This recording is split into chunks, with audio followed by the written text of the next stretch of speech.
जय हिंद, वंदे मातरम। मेरे प्यारे देश के भावी फौजी भाइयों, मैं आशा करता हूं आप सभी ने अग्निवीर जीडी का एग्जाम देने के बाद अपनी रनिंग स्टार्ट कर दी होगी। अगर नहीं किए तो रनिंग स्टार्ट कर दीजिए। इस वीडियो में हम बात करेंगे नॉर्मलाइजेशन के बारे में कि जो नॉर्मलाइजेशन होता है, इसमें आप सभी को ये तो पता है कि इसमें आपके जो एग्जाम देते हो उसमें एग्जाम में नंबर बढ़ जाते हैं, लेकिन किसके बढ़ते हैं और कब बढ़ते हैं। तो सबसे पहले हमको समझना होगा क्या कि नॉर्मलाइजेशन होता क्या और क्यों मिलता है हमें।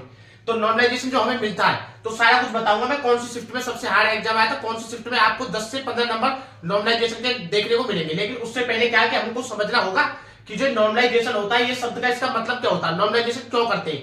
तो नॉर्मलाइजेशन जो आपका होता है ये इसलिए किया जाता है क्योंकि क्या होता है, जब हम एग्जाम बनाते हैं, एग्जाम जो ऑनलाइन एग्जाम होता है टीसीएस कराती है, उसमें क्या होता है सभी का एग्जाम एक जैसा बनाने की कोशिश करते हैं। लेकिन क्या होता है, कितना भी एक जैसा बनाने की कोशिश कर ले फिर भी एक कुछ शिफ्ट ऐसी होती है जिनका जो एग्जाम होता है वो काफी हार्ड बन जाता है, यानी कि टफ बन जाता है, क्योंकि अलग अलग शिफ्टों में एग्जाम कराया जाता है और जो इजी क्वेश्चन होते हैं वो भी खत्म होने लगते हैं। तो इसलिए क्या होता है कि एक ना कुछ शिफ्टें आपकी ऐसी हो जाती है जिसमें आपका एग्जाम वो हार्ड हो जाता है। तो जिस शिफ्ट में सबसे ज्यादा हार्ड होता है उसमें क्या है कि बच्चे को नंबर दे दिए जाते हैं, एक्स्ट्रा नंबर दे दिए जाते हैं 10 से 12 नंबर। एसएससी जीडी में तो 25 से लेकर 30 नंबर देखने को मिलते हैं, लेकिन इंडियन आर्मी में जो आपका एग्जाम है 15 शिफ्टों में खत्म हो गया। इसलिए जो आपको एग्जाम में नंबर देखने को मिलेंगे 10 से 12, ज्यादा से ज्यादा 14 नंबर आपको नॉर्मलाइजेशन के बढ़ जाएंगे। लेकिन नॉर्मलाइजेशन एक ऐसा टॉपिक हो जाता है नॉर्मलाइजेशन जिसमें बच्चे का ज्यादा नंबर वाले का सिलेक्शन ना होकर कम वाले का हो जाता है। क्या होता है, जैसे मान लो आपकी जो फिजिकल की कट ऑफ गई है वो आपकी गई है 42 नंबर पर, 42 नंबर पर आपकी फिजिकल की कट ऑफ गई है मान लो, ठीक है। और आपके नंबर है 41 और एक आपका दोस्त है उसके नंबर है 37, ठीक है। अब क्या होता है 37 वाले का सिलेक्शन हो जाता है इसी नॉर्मलाइजेशन की वजह से।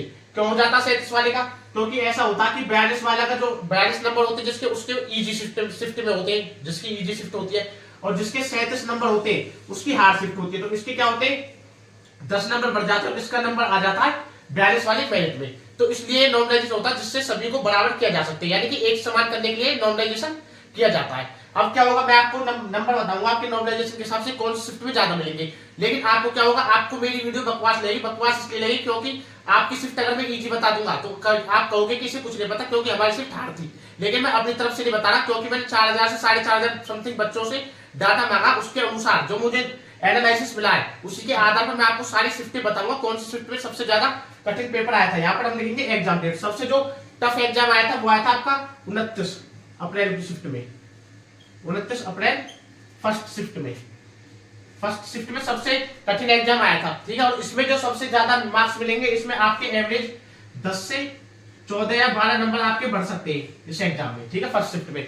उसके बाद जो दूसरी शिफ्ट आपकी हो जाती है, क्वेश्चन में आपको बताऊंगा नहीं कितने कितने क्वेश्चन इसमें आपके, मैं बता दूं क्वेश्चन भी अगर बताऊं ना तो 10 से 12 क्वेश्चन ऐसे थे जो कि पहली बात तो कुछ क्वेश्चन तो ऐसे थे कि जो एग्जाम सिलेबस से बाहर थे, यानी कि 10वीं के लेवल से बाहर थे। आपने देखा हो तो 25 तारीख की तीसरी शिफ्ट अगर आपने किसी ने देखी हो तो उसमें 3 क्वेश्चन ऐसे थे जो कि सीजीएल यानी कि कंबाइंड ग्रेजुएशन लेवल, जो एसएससी पूछती है सीजीएल में कंबाइंड ग्रेजुएशन लेवल का जो पेपर होता है जिसमें सबसे बड़ा एग्जाम होता है जिसमें वो कस्टम इंस्पेक्टर लगते हैं, इसी के माध्यम से लगते हैं custom inspector, income tax inspector, CGL के माध्यम से, उसके लेवल के क्वेश्चन देखने को मिले थे 25 तारीख की लास्ट शिफ्ट में। उसी प्रकार से जो आपकी 29 तारीख की जो फर्स्ट शिफ्ट में उससे 10 से 12 प्रश्न आपके एग्जाम सिलेबस से बाहर थे, यानी कि कह सकते हैं 4 से 5 प्रश्न तो आपके एग्जाम सिलेबस से बाहर थे और 4 से 5 प्रश्न ऐसे थे जो ज्यादातर बच्चों ने छोड़े थे। इस कारण में क्या होता है, नॉर्मलाइजेशन के नंबर बढ़ने के चांस रहते हैं। इस प्रकार से भी आपको नॉर्मलाइजेशन मिल जाता है। मान लो आपका एग्जाम ज्यादा टफ नहीं है, लेकिन जो बच्चे पेपर दे रहे हैं उस दिन वो हल्के है थोड़े पर्दे में, उनसे क्या हो जाता है कि वो ज्यादातर क्वेश्चन गलत कर करके आ जाते हैं। तो इससे क्या है कि उसमें भी नॉर्मलाइजेशन के नंबर मिलने की संभावना बढ़ जाती है, ठीक है। उसके बाद दूसरी शिफ्ट जो आ जाती है आपकी 25 अप्रैल की थर्ड शिफ्ट, 25 अप्रैल की थर्ड शिफ्ट। कुछ बता रहे हैं कि थर्ड शिफ्ट तो आसान थी, लेकिन मैं बताऊं बच्चों से एनालाइज किया उसी के आधार पर मैं आपको बता रहा हूं, ठीक है। उसके बाद है 29 अप्रैल की थर्ड शिफ्ट, 29 अप्रैल की थर्ड शिफ्ट, यानी कि ये सबसे हार्ड टू इजी, हम चलेंगे हार्ड से इजी की तरफ, ठीक है ना। अब पहले बता देता हूं आपको। उसके बाद 24 तारीख, उसके बाद 29 तारीख की सेकंड शिफ्ट, 29 अप्रैल की सेकंड शिफ्ट, यानी कि 29 अप्रैल में जिसका भी एग्जाम था सभी के नंबर बढ़ेंगे, कंफर्म है, ये आप कंफर्म समझ लो, ठीक है। उसके बाद है 24 अप्रैल की सेकंड शिफ्ट टफ थी। उसके बाद हो जाती है 25 अप्रैल की फर्स्ट शिफ्ट, 25 अप्रैल की फर्स्ट शिफ्ट, ठीक है।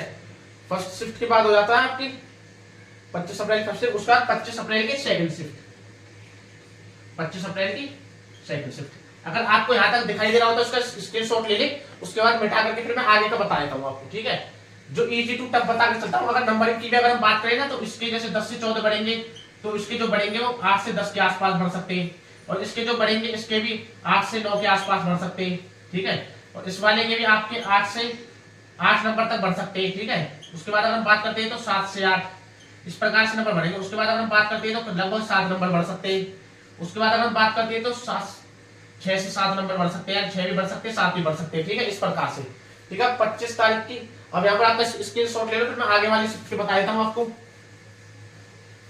अगर आप वीडियो को अगर जब पूरा देखोगे ना तभी समझ में आएगा। और कट ऑफ की अगर हम बात करते हैं तो कट ऑफ का मैंने डाटा मांगा बच्चों से, जैसे बच्चे डाटा भेज देंगे मैं कट ऑफ का वीडियो भी बना करके आपको बता दूंगा, लेकिन कोशिश रहेगी आपको सटीक जानकारी देने की, ठीक है ना। उसके बाद आ जाती है 23 अप्रैल की सेकंड शिफ्ट, 23 अप्रैल की सेकंड शिफ्ट, सेकंड शिफ्ट, ठीक है। उसके बाद आ जाती है 24 अप्रैल की फर्स्ट शिफ्ट, 24 अप्रैल की फर्स्ट शिफ्ट, ठीक है। उसके बाद आ जाती है 23 अप्रैल की फर्स्ट शिफ्ट, फर्स्ट शिफ्ट। उसके बाद है 24 अप्रैल की फर्स्ट शिफ्ट, 24 अप्रैल की हो गई। 23 अप्रैल की सेकंड शिफ्ट, 23 अप्रैल की सेकंड शिफ्ट, ठीक है।